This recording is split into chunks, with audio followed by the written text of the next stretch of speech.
Musk, que é realmente um gênio, resolveu anunciar hoje como é que ele vai conectar cérebro humano com máquina.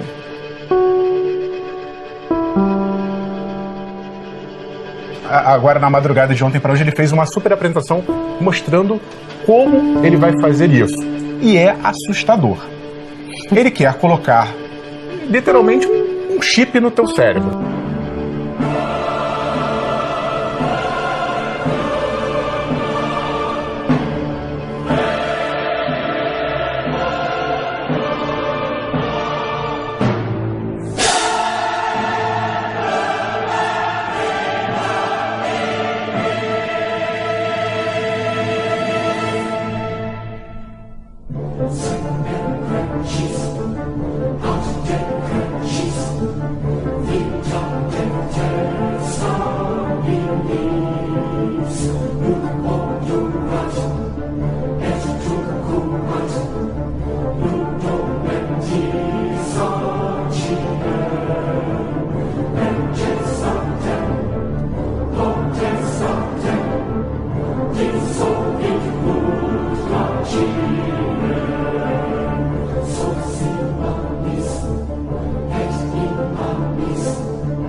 E aqueles fiozinhos ali, somados todos, ó, ali está um cente americano, para você ter a noção do tamanho.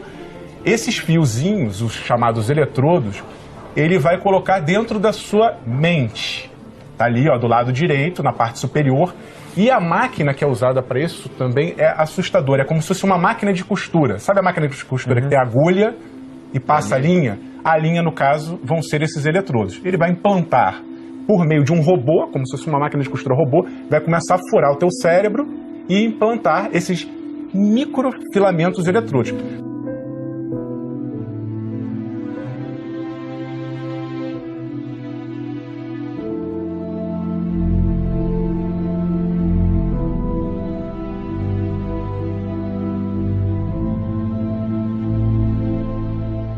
São uns fios muito pequenos, que são cerca de 1/10 da área da seção transversal de um cabelo humano. Então, são fios extremamente finos. Na verdade, os fios que nós temos, mesmo na versão 1, são quase do tamanho de um neurônio. A interface para o chip é sem fio. Então, você não terá fio sobressaindo da sua cabeça. É muito importante. É basicamente Bluetooth com seu telefone. Nós teremos que observar as atualizações das lojas de aplicativos para isso, para ter certeza de que não teremos uma questão de driver. Isso, eu acho que tem um propósito muito bom, que é curar doenças importantes e, basicamente, ajudar a garantir o futuro da humanidade, como civilização em relação à inteligência artificial.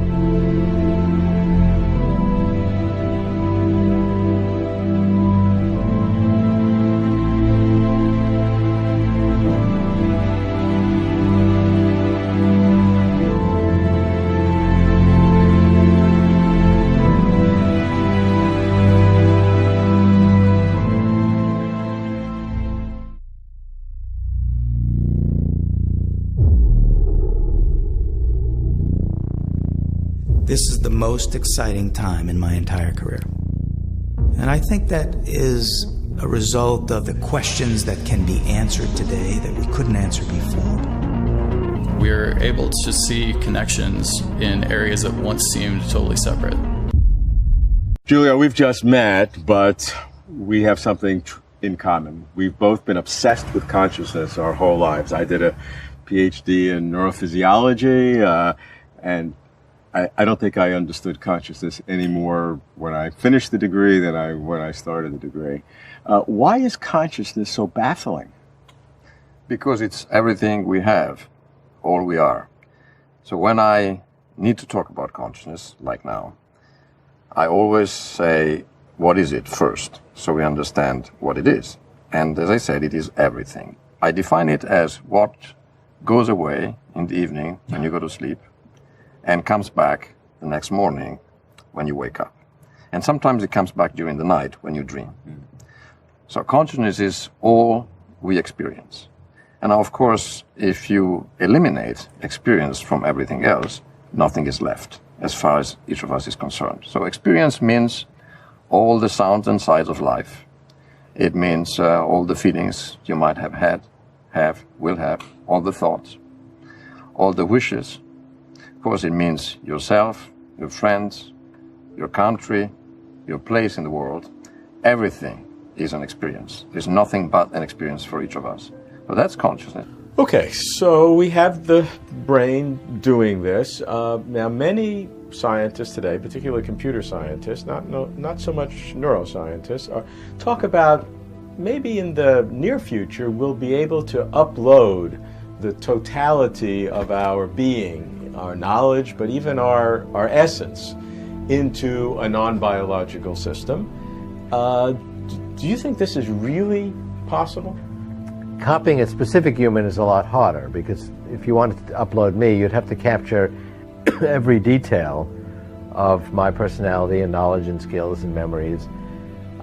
We'll get to a point, I think, a little bit after a computer passing the Turing test, which I believe is 2029, where a computer could learn enough about me, and we could scan my brain from inside, sending scanners through the bloodstream, billions of them, in the form of nanorobots or nanobots, and capture every detail of my synapses and neurotransmitters and create a virtual Ray Kurzweil in a very powerful computer.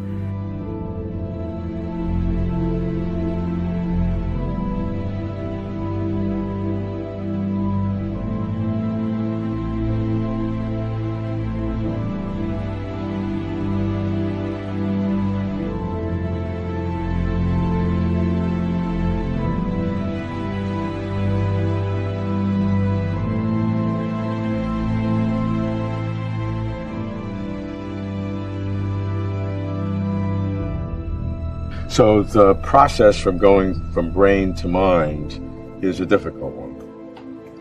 It is important to study the brain, but you will never squeeze the essence of consciousness out of gray matter. You can squeeze it as a sponge as much as you want. You will never get experience flowing out of it, because suddenly there is some special property of the neurons firing at 40 hertz or whatever else that might be that suddenly generates experience. And this is why philosophers have rightly pointed out for a long time that this is a very hard problem. In fact, it is so hard that I grant you it is impossible to solve that way. You cannot solve the problem of consciousness by looking at the brain, taking it in your hands, and asking yourself, how could this piece of gray matter give rise to the phantasmagory and the colors and the beauty and the shapes of experience? You will not squeeze it out of that. You need to take a different approach. Yeah, look, you've shown how information is doubling exponentially and the enormous power that will give. So let's go to the end point, which is that we can model every single atom, every single molecule with a three-dimensional structure in your entire brain.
So quantum entanglement is one of these bizarre, very counterintuitive properties of quantum science, where information can be placed in two or more objects and created in this special way that when you separate these objects over very large distances, they remain entangled.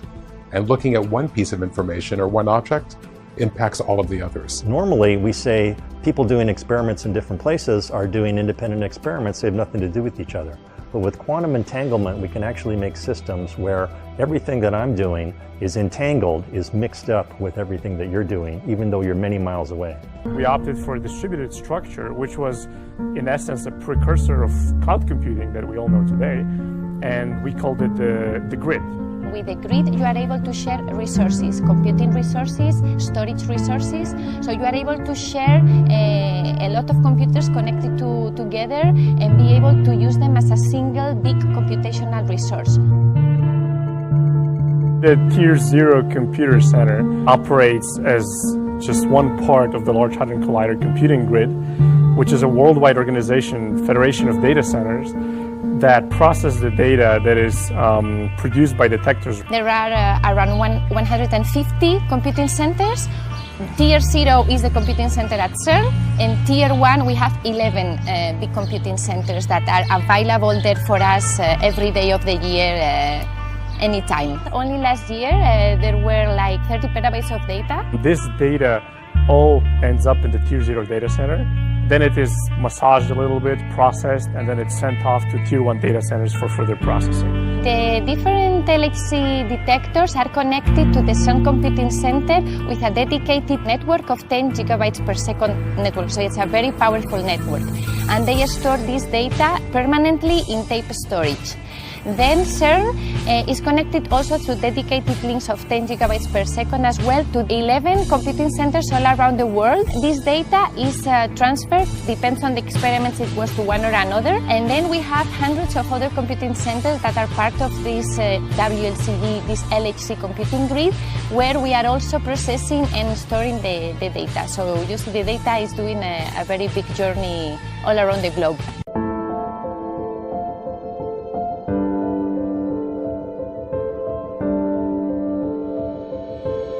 The global brain is something that we're creating through the Internet of Things and artificial intelligence. So think of all of the input we have from sensor networks, from connected devices, from human devices, from computers and mobile phones, and put this together in one giant place in the cloud, right? And we get this global brain. And this is what companies are working on that are in these fields. So it's all of the data, all of information, all interconnected, creating trillions of data feeds and the huge possibility of orchestrating things, coming up with new intelligence, figuring out new ways of doing things, increasing efficiency, and of course basically connecting everyone at all times, everywhere. We're essentially building a new meta-intelligence. And so we can see in 10 years we're going to have many of those global brains existing next to each other, and that is both very powerful and also quite scary. It opens up, of course, a huge avenue of being a global panopticon, and that becomes a huge challenge. I think if we're looking at this in a larger context, it's quite clear that that is an ethical issue. Go out a few decades from now, and the non-biological portion of our brains is going to be 1,000 times and 1,000,000 times and eventually 1,000,000,000 times more powerful than the biological portion. At that point, the non-biological portion is pretty trivial. And so I think it will be part of us. And it will be an emergent property of biology and non-biological systems working together. But the next step in the argument is that those non-biological systems, they ultimately become where the action is, because they'll become so much more capable.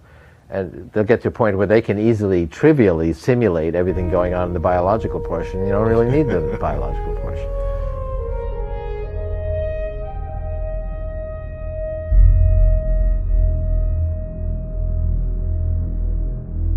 Decolou e com sucesso colocou os primeiros 60 satélites do projeto Starlink na órbita terrestre. A proposta do projeto é colocar 12.000 satélites em órbita para formar uma verdadeira constelação e fornecer internet de alta velocidade a qualquer região do planeta. Mas o vídeo que chama a atenção hoje vem da Holanda. Lá, um rastreador de satélites conseguiu registrar alguns dos satélites da empresa de Elon Musk. No vídeo, os satélites da Starlink passam brilhando no céu escuro, deixando um rastro de luzes em movimento.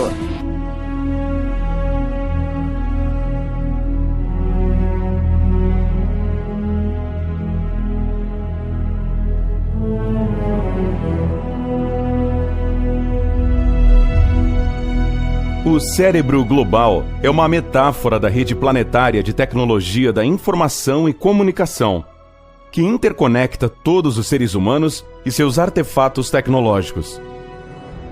À medida que essa rede armazena cada vez mais informações, assume cada vez mais funções de coordenação e comunicação das organizações tradicionais e se torna cada vez mais inteligente.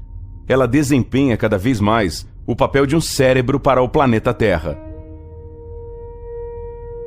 A rede mundial, em particular, assemelha-se à organização de um cérebro com suas páginas na web, desempenhando um papel semelhante aos neurônios, conectadas por hiperlinks, desempenhando um papel semelhante às sinapses, formando juntos uma rede associativa pela qual a informação se propaga.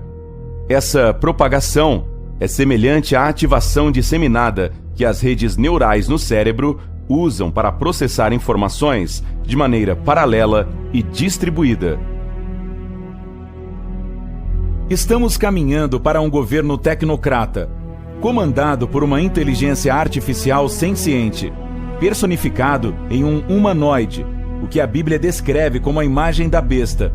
O cérebro global, através da internet das coisas, possibilitada pelo 5G, receberá informações em tempo real de todos os sistemas instalados no planeta. Num futuro não tão distante, o sistema econômico implementará um novo procedimento de pagamentos e recebimentos, inserindo na carne humana através de uma nova tecnologia. Tal tecnologia enviará em tempo real para o cérebro global todas as informações médicas, financeiras, de localização e comunicação, tudo registrado a cada passo. Através do computador quântico, todos os seres humanos do planeta estarão em ligação direta com o cérebro global, sendo hackeados e se tornando escravos. Suas ações serão previstas e seus crimes punidos antes que aconteçam. Suas emoções e anseios não serão segredo e suas percepções tão facilmente manipuladas que você nem se dará conta. O cérebro global poderá até mesmo colocar pensamentos na sua cabeça. Todos os dissidentes representarão a maior ameaça ao sistema e, por lei, receberão a pena de morte.